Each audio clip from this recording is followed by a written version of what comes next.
혹시 기억하시나요? 처음 교회에 발을 들여놓던 그날을 말입니다. 아마 많은 분들이 젊은 시절 또는 어려운 시기에 하나님을 만나셨을 겁니다.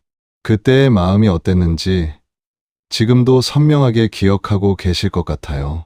저는 어릴 때부터 교회에서 자란 사람입니다. 그래서 극적인 회심의 경험은 없었죠. 하지만 대학생 때 정말 하나님의 말씀이 너무 좋아서 도서관에 일찍 가서 성경을 읽곤 했습니다. 어떤 구절을 읽다가 갑자기 깨달음이 올 때면 도서관에서 눈물이 났어요. 부끄러워서 밖으로 나가 하늘을 보며 마음을 가라앉히기도 했습니다. 여러분도 그런 경험이 있으실 겁니다. 예수님의 이름만 들어도 가슴이 벅차오르던 그 시절 말입니다. 교회에서 찬양을 부를 때 왜 그렇게 눈물이 났을까요? 슬퍼서가 아니었습니다. 그냥 너무 좋아서 그 은혜가 너무 크게 느껴져서 흘리는 눈물이었죠. 새벽 기도회에 나가시던 분들 계시죠? 추운 겨울 새벽, 아직 어둑어둑할 때 교회로 향하던 그 발걸음을 기억하세요. 그때는 몸이 힘들어도 마음은 기뻤습니다. 하나님을 만날 수 있다는 기대감으로 가슴이 설렜죠. 금요 철야 예배는 어떠셨나요? 밤새도록 기도하고 찬양하며 보내던 그 시간들. 피곤하긴 했지만 그 어떤 시간보다 충만했던 기억이 있으실 겁니다. 그 시절에는 모든 것이 하나님 중심이었습니다. 무슨 일이 생기면 먼저 기도부터 했죠. 어려운 일이 있으면 하나님께 매달렸고 기쁜 일이 있으면 하나님께 감사했습니다. 성경 말씀 한 구절 한 구절이 살아있는 것처럼 느껴졌어요. 읽을 때마다 새로운 깨달음이 있었고 그 말씀이 내 삶에 직접 말씀하시는 것 같았습니다. 기도 응답도 그때는 정말 신기했죠. 작은 일에도 기도하고 응답받으면 너무 기뻐했습니다. 간증거리가 생기면 누군가에게 꼭 이야기하고 싶었어요. 그런데 지금은 어떤가요? 그때의 그 뜨거운 마음이 여전히 있으신가요? 시간이 지나면서 우리는 변합니다. 나이가 들고 경험이 쌓이고 현실의 무게를 느끼게 되죠. 그러다 보면 어느새 신앙도 습관이 되어버립니다. 주일에 교회 가는 것, 기도하는 것, 성경 읽는 것이 의무처럼 느껴질 때가 있어요. 처음에 그 설렘은 어디로 갔을까 싶죠. 하지만 오늘 여러분께 전하고 싶은 놀라운 소식이 있습니다. 성경에 보면 하나님께서 이스라엘 백성들에게 이런 말씀을 하십니다. 내가 너를 위하여 내 청년 때의 인애와 내 신혼 때의 사랑을 기억하노니. 이 말씀이 예레미야 2장에 나오는데요. 정말 감동적인 구절입니다. 하나님께서 이스라엘과 나누었던 가장 좋았던 시절을 기억하고 계신다는 뜻이에요. 그때는 언제였을까요? 바로 출애굽 후 광야에서 보낸 40년이었습니다. 우리가 성경을 읽어보면 그 40년은 결코 쉽지 않았어요. 이스라엘 백성들은 하나님께 불평도 많이 했고 원망도 했습니다. 물이 없다고, 고기가 없다고, 길이 힘들다고 계속 투덜거렸죠. 때로는 하나님을 원망하기도 했습니다. 그런데 신기한 것은 하나님께서 그 시절을 신혼 때의 사랑으로 기억하신다는 것입니다. 왜 그럴까요? 불평은 했지만 하나님의 말씀만이 그들의 전부였기 때문입니다. 구름이 움직이면 따라 움직였고 구름이 멈추면 함께 멈췄습니다. 투덜거리긴 했지만 결국 하나님만 의지할 수밖에 없었던 그 시절. 하나님께서는 그때를 가장 아름다운 시간으로 기억하고 계세요. 여러분의 신앙 초기도 마찬가지였을 겁니다. 모르는 것도 많았고 때로는 의심도 들었겠죠. 하지만 그 순수한 마음으로 하나님을 찾던 그 시절을 하나님은 기억하고 계십니다. 여러분이 처음 교회에 나왔을 때의 그 설렘을 하나님은 기억하세요. 처음 기도할 때의 그 간절함을 기억하십니다. 처음 성경을 읽으며 감동받던 그 마음, 처음 찬양하며 눈물 흘리던 그 순간들을 모두 기억하고 계세요. 그리고 지금도 그때의 사랑을 그리워하고 계십니다. 마치 오래된 부부가 신혼 시절을 그리워하듯이 하나님께서도 우리와 나누었던 그 첫사랑의 시간을 그리워하세요. 이것이 얼마나 놀라운 일인지 아세요? 전능하신 하나님께서 우리와의 추억을 소중히 간직하고 계시다는 것 말입니다. 여러분이 혹시 지금 신앙이 식었다고 느끼시나요? 예전만 못하다고 생각하세요? 걱정하지 마세요. 하나님은 여러분이 잠깐 잊고 지낼 수 있다는 것을 아십니다. 인생이 바쁘고 여러 일들에 마음이 빼앗길 수 있다는 것도 이해하세요. 하지만 하나님의 사랑은 변하지 않습니다. 여러분을 향한 그 첫사랑이 지금도 여전합니다. 때로는 우리가 하나님을 잊고 살아도 하나님은 우리를 잊지 않으세요. 우리가 멀리 있어도 계속 기다리고 계십니다. 마치 자식을 기다리는 부모의 마음처럼 언제든지 우리가 돌아오기를 기다리고 계세요. 그래서 오늘 이 시간이 소중합니다. 다시 한번 그 첫사랑을 기억하며 하나님과의 관계를 돌아보는 시간이거든요. 여러분의 젊은 시절 이야기를 하나님께 들려드리세요. 그때의 기억들을 하나하나 떠올려 보세요. 처음 교회에 나갔을 때의 떨림, 처음 기도 응답받았을 때의 기쁨, 처음 성경 말씀에 감동받았을 때의 벅찬 마음들 말이에요. 그 모든 순간들이 하나님께는 보물 같은 추억입니다. 그리고 그 사랑이 지금도 계속되고 있다는 것을 기억해 주세요. 나이가 들어도 몸이 불편해져도 기억이 희미해져도 상관없습니다. 하나님의 사랑만큼은 영원히 변하지 않으니까요. 오히려 이제는 더 깊이, 더 성숙하게 하나님을 사랑할 수 있는 시간이 왔는지도 모릅니다. 그런데 하나님께서 우리에게 정말로 원하시는 것이 무엇인지 혹시 궁금하지 않으세요? 하나님께서 우리에게 정말로 원하시는 것이 무엇일까요? 많은 분들이 생각하시기를 하나님은 우리가 열심히 교회에 나오고 많은 헌금을 드리고 봉사를 하기를 원하신다고 여기실 거예요.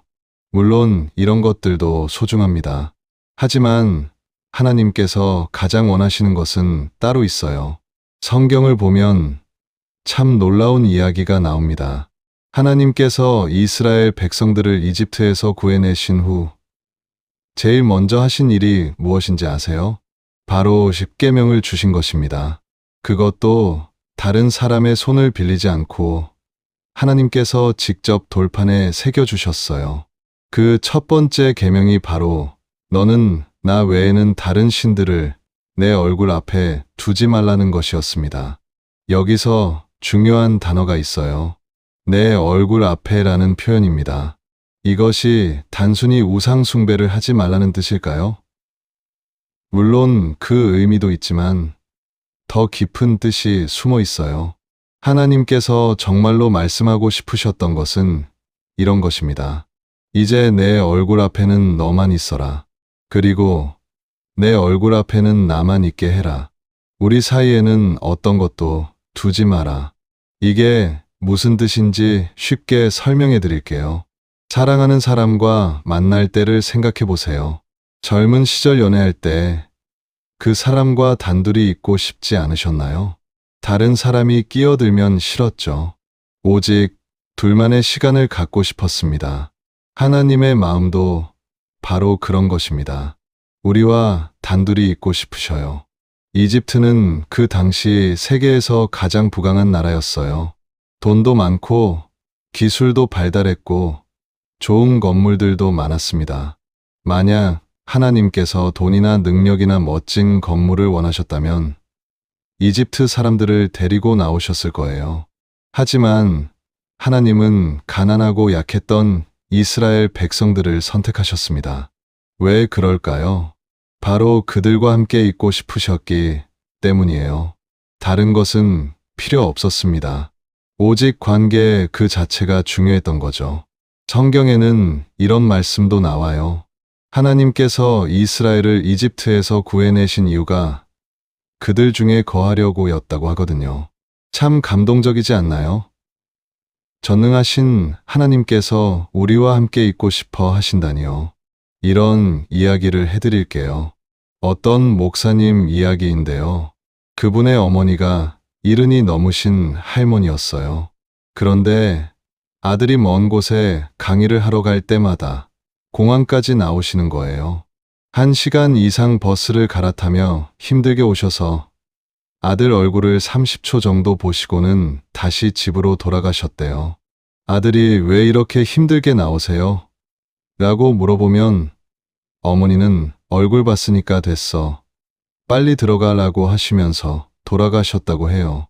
이 얼굴이 뭐라고 30초 보겠다고 2시간을 쓰실까요? 바로 그게 사랑입니다. 사랑하는 사람의 얼굴을 보는 것 자체가 기쁨이고 행복인 거예요. 하나님의 마음도 그런 것 같아요. 우리 얼굴을 보고 싶으시고 우리와 함께 있고 싶으세요. 그런데 우리는 어떤가요? 하나님께 나아갈 때 무엇을 가져가려고 하시나요? 하나님, 이번 달에는 지난달보다 헌금을 더 많이 했어요. 기뻐하시죠? 하나님, 저 봉사도 열심히 하고 있어요. 만족하시죠? 물론 이런 것들도 좋습니다. 하지만 하나님이 정말 원하시는 것은 그런 게 아니에요. 우리가 그냥 하나님 앞에 있어주는 것, 그것만으로도 하나님은 기뻐하세요. 마치 어머니가 아들 얼굴만 봐도 행복해 하시는 것처럼 하나님도 우리를 보시는 것만으로 기뻐하십니다. 그래서 기도할 때도 복잡하게 생각하지 마세요. 그냥 하나님 앞에 조용히 앉아 있어도 돼요. 하나님, 오늘도 저는 여기 있습니다. 하나님도 여기 계시죠? 이렇게 단순하게 하나님과 시간을 보내는 것, 그게 하나님이 원하시는 거예요. 어떤 분들은 이렇게 말씀하실 수도 있어요. 그런데 목사님, 저는 기도할 말이 많지 않은데요. 괜찮습니다. 기도는 꼭 많은 말을 해야 하는 게 아니에요. 사랑하는 사람과 함께 있을 때를 생각해 보세요. 계속 떠들어야 할까요? 그렇지 않죠. 그냥 함께 앉아 있기만 해도 좋잖아요. 조용히 차를 마시며 서로 바라보는 것만으로도 충분합니다. 하나님과의 관계도 마찬가지예요. 말이 없어도 괜찮아요. 그냥 하나님과 함께 있다는 것 자체가 소중한 거니까요. 나이가 드신 분들은 이런 것을 더 잘 아실 거예요. 젊을 때는 뭔가를 계속해야 한다고 생각했지만 나이가 들수록 함께 있는 것 자체의 소중함을 알게 되죠. 손자, 손녀와 함께 있을 때도 그래요. 특별히 뭔가를 하지 않아도 그냥 옆에 앉아 있기만 해도 행복하잖아요. 하나님도 그런 마음이세요. 우리가 뭔가 특별한 것을 해드리지 않아도 그냥 함께 있어 주는 것만으로도 기뻐하십니다. 그런데 우리는 자꾸 다른 것들로 마음이 바빠져요. 돈 걱정, 건강 걱정, 자녀 걱정 등등. 물론 이런 걱정들이 나쁜 건 아니에요. 사람이니까 당연히 이런 것들이 마음에 있을 수 있죠. 하지만 가끔은 이 모든 걱정을 잠시 내려놓고 하나님과만 있는 시간을 가져보세요. 하나님, 다른 건 잠시 생각하지 않을게요. 지금은 하나님하고만 있고 싶어요. 이렇게 하나님께만 집중하는 시간을 가져보세요. 그러면 마음이 참 평안해질 거예요. 하나님께서 우리에게 원하시는 것은 정말 단순해요. 복잡하지 않습니다. 그냥 우리와 함께 있고 싶으세요. 우리가 하나님을 바라보고 하나님도 우리를 바라보는 그런 시간을 원하십니다. 마치 연인들이 서로를 바라보며 행복해하는 것처럼 하나님도 우리와 그런 시간을 갖고 싶어 하세요. 이게 하나님이 우리에게 원하시는 가장 큰 것이에요. 돈도 아니고 능력도 아니고 그냥 관계 그 자체입니다. 어떤 카페에서 본 풍경인데요. 젊은 남녀가 앉아 있었는데 40분 동안 한마디도 안 하고 각자 핸드폰만 하고 있더라고요. 그 모습을 보니까 참 안타까웠어요. 만날 시간을 내서 함께 앉아 있으면서도 서로에게 집중하지 않고 있었거든요. 우리도 하나님과의 관계에서 그런 실수를 하지 않았으면 좋겠어요. 하나님 앞에 있으면서도 다른 생각으로 가득 차 있으면 안 되겠죠. 하나님께서는 우리의 온전한 관심과 사랑을 원하세요. 마치 사랑하는 사람이 자신만 바라봐 주기를 원하는 것처럼요. 그래서 하나님께서 첫 번째 계명으로 이것을 말씀하신 거예요. 내 얼굴 앞에는 너만 있어라. 내 얼굴 앞에는 나만 있게 해라. 이것이 하나님이 우리에게 가장 원하시는 것입니다. 그런데 놀라운 것은 하나님께서 과거에 우리와 함께 했던 그 특별한 시간들을 어떻게 기억하고 계시는지예요. 하나님께서는 우리와 함께 했던 힘들었던 시간들을 어떻게 기억하고 계실까요? 성경에 정말 놀라운 이야기가 나와요. 이스라엘 백성들이 광야에서 보낸 40년의 시간 말이에요. 그 40년은 결코 쉽지 않았습니다. 사막 같은 곳에서 살아야 했거든요. 물도 부족했고 먹을 것도 변변치 않았어요. 집도 없이 천막을 치고 살아야 했습니다. 그런데 성경을 보면 이스라엘 백성들은 그 힘든 시간 동안 하나님께 불평을 참 많이 했어요. 왜 우리를 이집트에서 데리고 나왔나요? 거기서는 고기도 먹고 살았는데 물이 없어요. 이렇게 살 바에는 차라리 이집트에서 죽는 게 나았어요. 정말 심한 말들을 했죠. 때로는 모세에게 화를 내기도 하고 하나님을 원망하기도 했습니다. 그런데 놀라운 것은 하나님께서 그 시절을 어떻게 기억하고 계시는지예요. 하나님은 그때를 신혼 때의 사랑이라고 하셨어요. 가장 아름다운 시간으로 기억하고 계신 거예요. 왜 그럴까요? 분명히 이스라엘 백성들은 불평만 했는데 말이에요. 그 이유가 참 감동적이에요. 불평은 했지만 결국에는 하나님만 의지했거든요. 구름이 움직이면 짐을 싸서 따라갔어요. 구름이 멈추면 함께 멈췄습니다.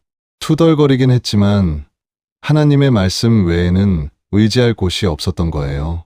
그 시절 이스라엘 백성들에게는 하나님이 전부였습니다. 다른 선택지가 없었어요.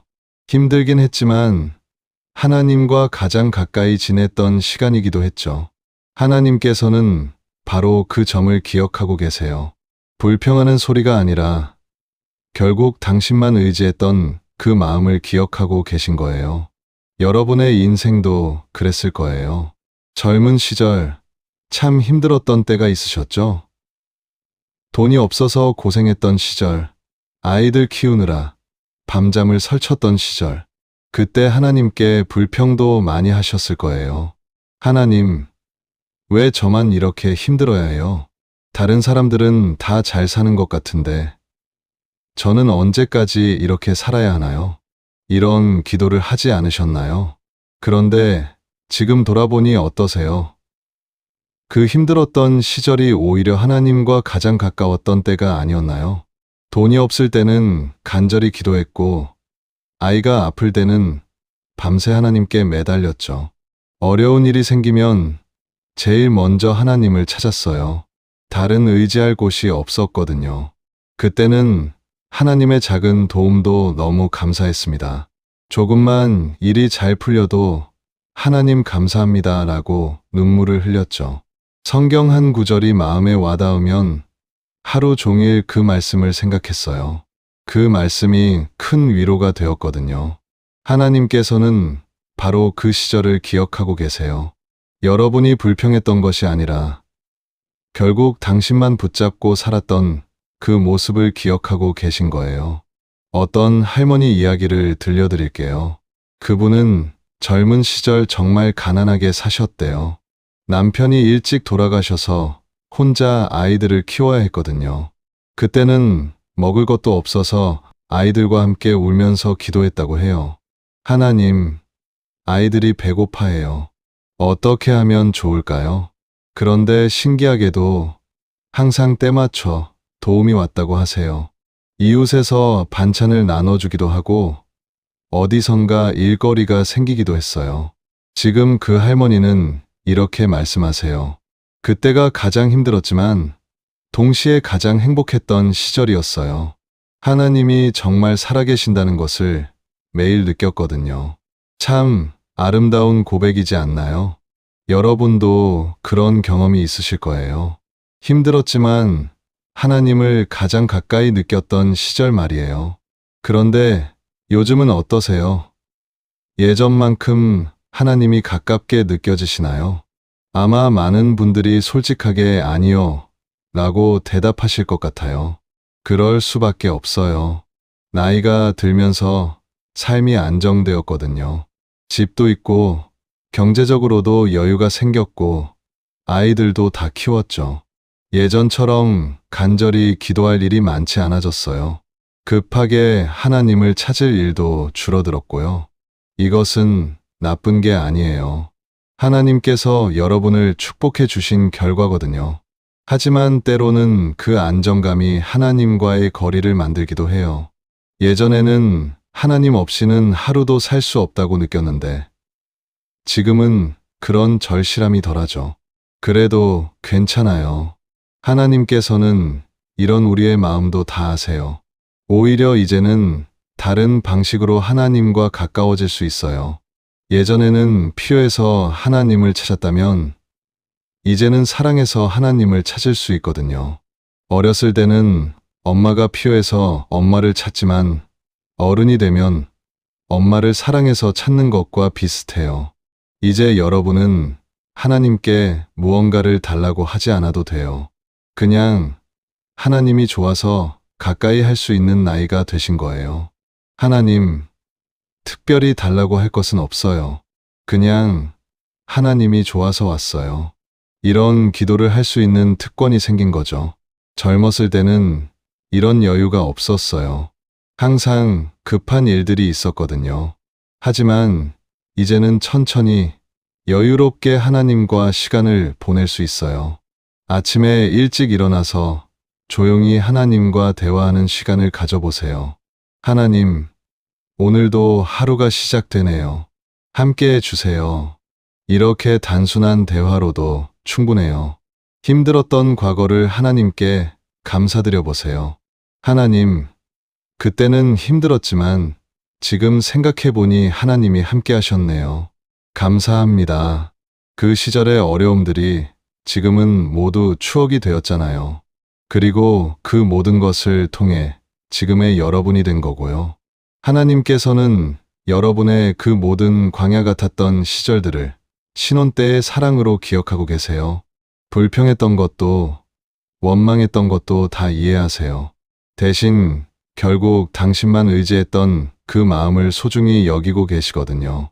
그런데 혹시 지금 여러분은 어떤 마음이신가요? 예전에는 그렇게 간절했는데 지금은 조금 식어버린 것 같다고 느끼시나요? 걱정하지 마세요. 그런 마음이 드는 것도 자연스러운 일이에요. 오히려 그 솔직한 마음을 하나님께 털어놓아 보세요. 하나님, 예전만큼 간절하지 않은 것 같아요. 이런 제가 죄송해요.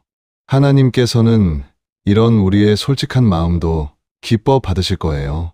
그리고 다시 한번 새로운 마음으로 하나님을 사랑할 수 있도록 도와주실 거고요. 광야 같았던 시절에도 함께 하셨던 하나님께서 지금 이 평안한 시절에도 여전히 함께하고 계세요. 예전과는 다른 방식이겠지만 여전히 우리를 사랑하고 계시고 우리와 함께 있고 싶어 하세요. 그런데 한 가지 조심해야 할 것이 있어요. 하나님의 은혜에 너무 익숙해지면 안 된다는 거예요. 하나님의 은혜에 익숙해진다는 것. 이게 무슨 뜻일까요? 어떤 분은 이렇게 생각하실 수도 있어요. 은혜에 익숙해지는 게 나쁜 건가요? 오히려 좋은 게 아닌가요? 맞는 말씀이에요. 하나님의 은혜를 당연하게 여기면 안 되지만 그렇다고 해서 은혜 자체가 나쁜 것은 아니잖아요. 문제는 우리 마음가짐에 있어요. 처음 하나님의 은혜를 받았을 때를 생각해 보세요. 정말 작은 일에도 감사가 넘쳤죠. 기도 제목 10개 중에 한두 개만 응답받아도 하나님 감사합니다. 라며 눈물을 흘렸어요. 누군가에게 간증하고 싶어서 안달이었죠. 그 기쁨을 나누지 않으면 안 될 것 같았거든요. 그런데 시간이 지나면서 어떻게 변했나요? 이제는 10개 중에 7, 8개가 응답받아도 당연하다고 여겨요. 심지어 왜 이것밖에 안 해주시지? 라고 투정하기도 하죠. 내가 이렇게 교회에 헌신했는데, 이렇게 열심히 믿었는데, 이런 생각이 드시나요? 그렇다면 은혜에 익숙해진 증거일 수 있어요. 다윗이라는 사람을 보세요. 정말 놀라운 분이었어요. 다윗은 원래 양치기였습니다. 그 당시 양치기는 정말 천한 직업이었어요. 사람들이 무시하고 법정에서 증언할 자격도 없을 정도였죠. 그런 다윗에게 하나님께서 엄청난 은혜를 주셨어요. 왕으로 세워주셨거든요. 그때 다윗이 어떻게 반응했는지 아세요? 하나님, 저는 누구입니까? 제 집은 뭡니까? 왜 저를 이렇게 높이십니까? 이렇게 말했어요. 은혜가 너무 커서 감당할 수 없다는 고백이었죠. 하나님, 왜 저를 존귀한 사람처럼 대하십니까? 저는 그런 사람이 아닌데요. 참 겸손한 마음이었어요. 받을 자격이 없는데 받았다는 생각이었거든요. 여러분은 요즘 어떠세요? 하나님의 은혜에 대해 어떤 마음이 드시나요? 당연히 이 정도는 받아야지. 내가 이렇게 살았는데. 이런 생각이 들면 조금 위험할 수 있어요. 어떤 목사님 이야기를 들려드릴게요. 그 목사님의 첫째 아들이 어렸을 때 갑자기 쓰러졌대요. 경련을 일으키며 의식을 잃었죠. 병원에 가서 검사를 받으니 뇌파에 이상이 있다는 진단이 나왔어요. 의사는 평생 못 고칩니다 라고 말했대요. 그때 목사님이 얼마나 간절히 기도했는지 몰라요. 하나님, 이 아이만큼은 제가 평생 책임지겠습니다. 제가 잘 돌보겠습니다. 정말 절실한 마음으로 기도했죠. 그런데 한 달 뒤에 다른 병원에서 다시 검사를 받았더니 깨끗하게 나았다고 해요. 2장의 뇌파 사진이 완전히 달랐대요. 기적이 일어난 거죠. 그 목사님은 그 일을 절대 잊을 수 없다고 하세요. 그때의 그 간절함을 잊고 싶지 않습니다. 참 아름다운 고백이에요. 여러분에게도 그런 기억이 있으실 거예요. 정말 간절하게 기도했던 순간들 말이에요. 아이가 아팠을 때, 경제적으로 어려웠을 때, 큰 수술을 받아야 했을 때, 그때는 하나님, 이것만 해주시면 정말 감사하겠습니다 라고 간절히 기도했죠. 그리고 그 기도가 응답되었을 때 얼마나 감사했는지 몰라요. 하지만 시간이 지나면서 그 감사함이 조금씩 희미해집니다. 당시에는 기적 같았던 일도 이제는 당연한 일이 되어버려요. 이게 바로 은혜에 익숙해지는 것이에요. 신명기에 이런 말씀이 나와요. 내가 먹어서 배부르고 아름다운 집에 거주하며 내 소와 양이 번성하고 은금이 증식될 때에 내 마음이 교만하여 내 하나님을 잊어버릴까 염려하노라. 정말 현실적인 말씀이죠. 잘 살게 되면 하나님을 잊기 쉽다는 뜻이에요. 가난할 때는 하나님만 의지했는데 부유해지면 자신의 힘을 믿게 되거든요.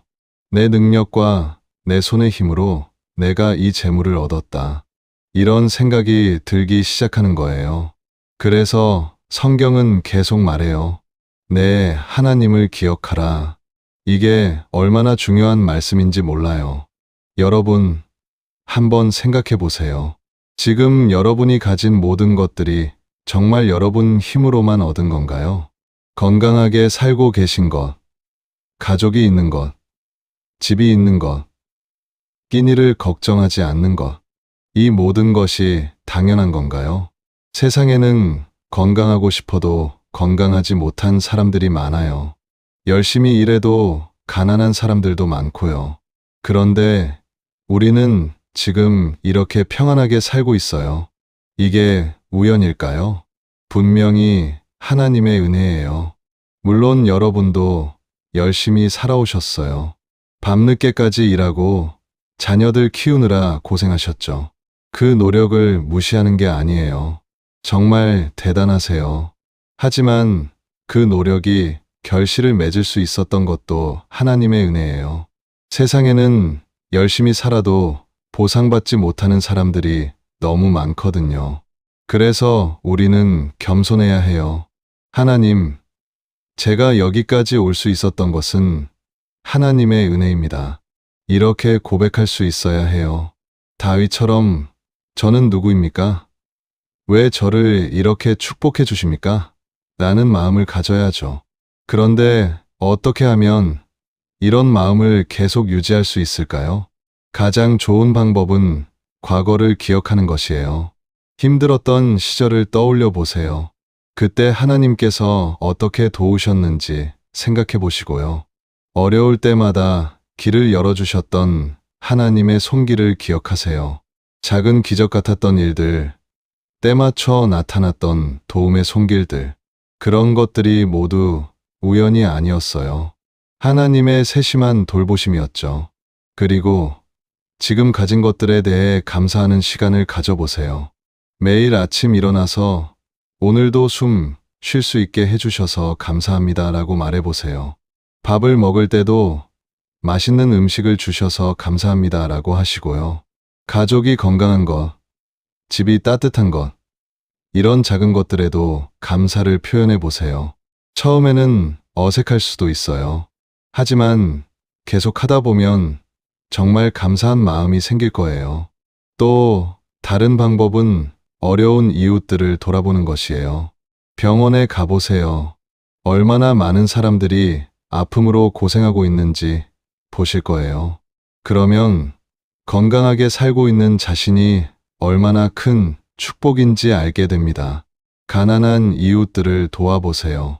그러면 지금 자신의 처지가 얼마나 감사한 일인지 깨닫게 될 거예요.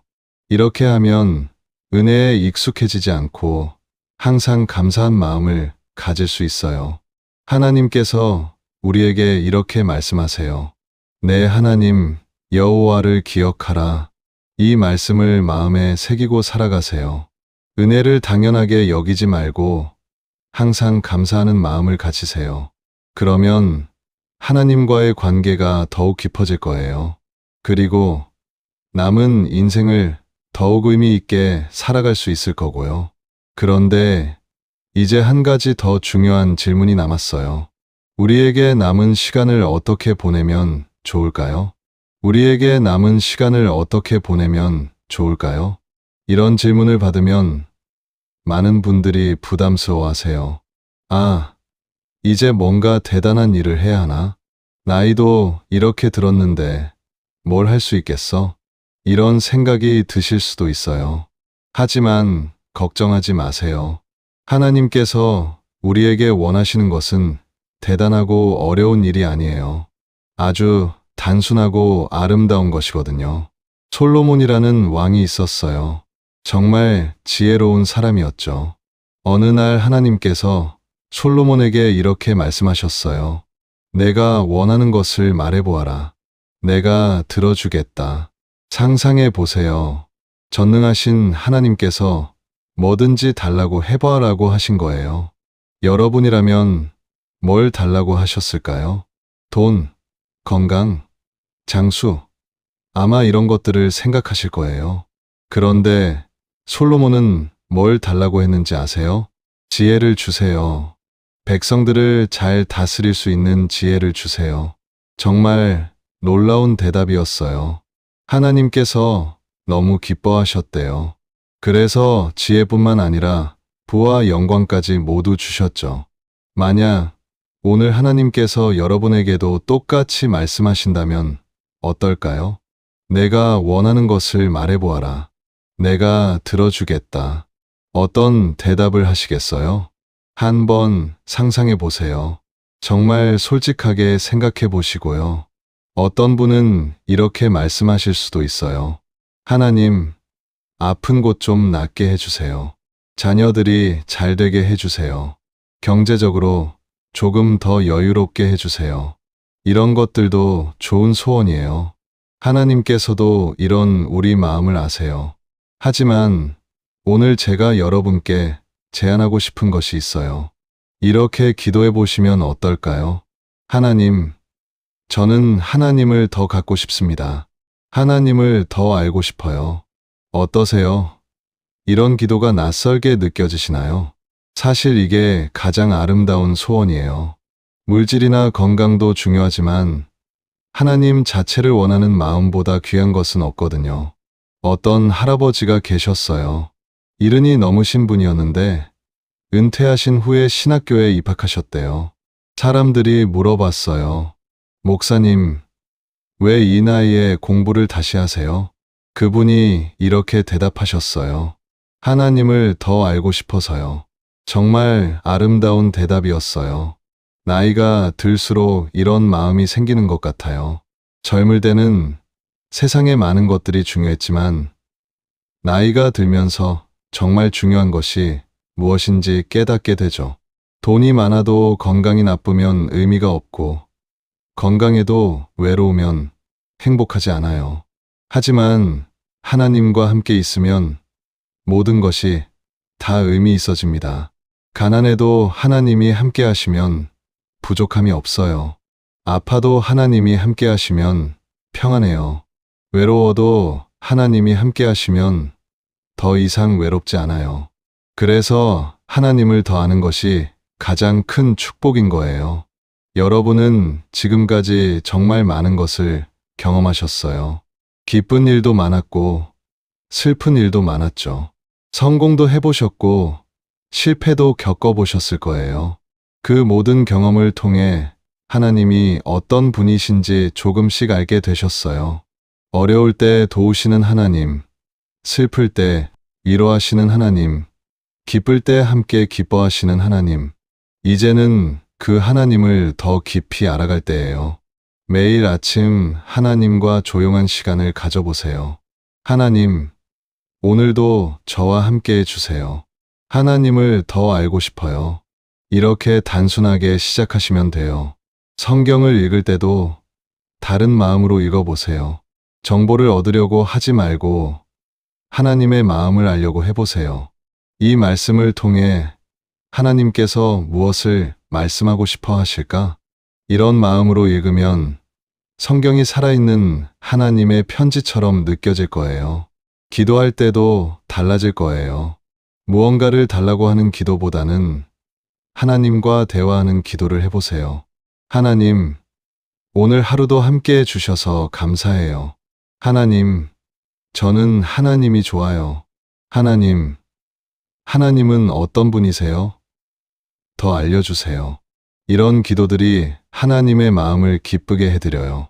그리고 손자, 손녀들에게도 이런 것들을 전해주세요. 할아버지, 할머니는 하나님이 정말 좋단다. 하나님은 우리를 정말 많이 사랑하시는 분이야. 이런 이야기를 들려주세요.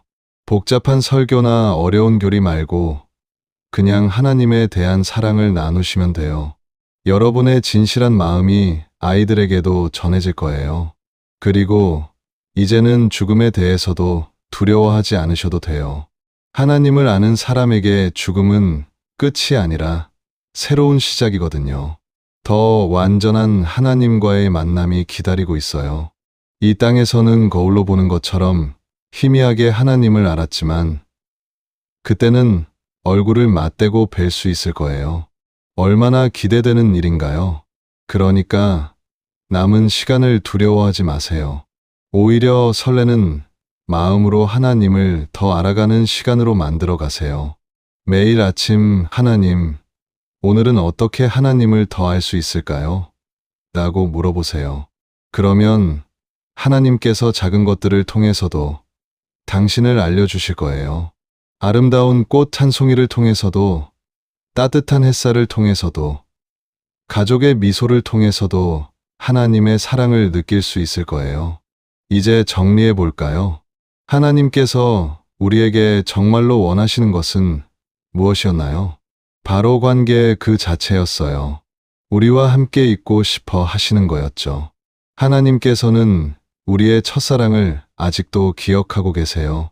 힘들었던 광야 같은 시절도 신혼 때의 사랑으로 기억하고 계시고요. 우리는 은혜에 익숙해지지 않도록 주의해야 해요. 항상 감사하는 마음을 가져야 하고요.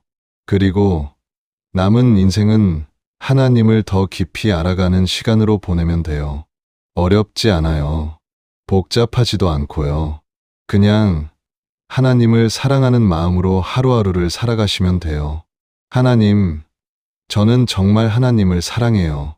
하나님, 하나님도 저를 사랑하시죠? 하나님, 우리 영원히 함께 있어요. 이런 단순한 고백이 하나님의 마음을 가장 기쁘게 해드려요. 여러분의 남은 인생이 하나님과의 더 깊은 사랑으로 채워지기를 바라요. 그리고 그 사랑이 여러분의 마음에 진정한 평안과 기쁨을 가져다 주기를 바라요. 하나님께서는 지금도 여러분을 사랑하고 계세요. 여러분도 하나님을 더 사랑하며 아름다운 인생을 만들어 가세요. 하나님과 함께하는 매일이 축복이고 은혜가 될 거예요. 그 사랑 안에서 평안하시기 바라요.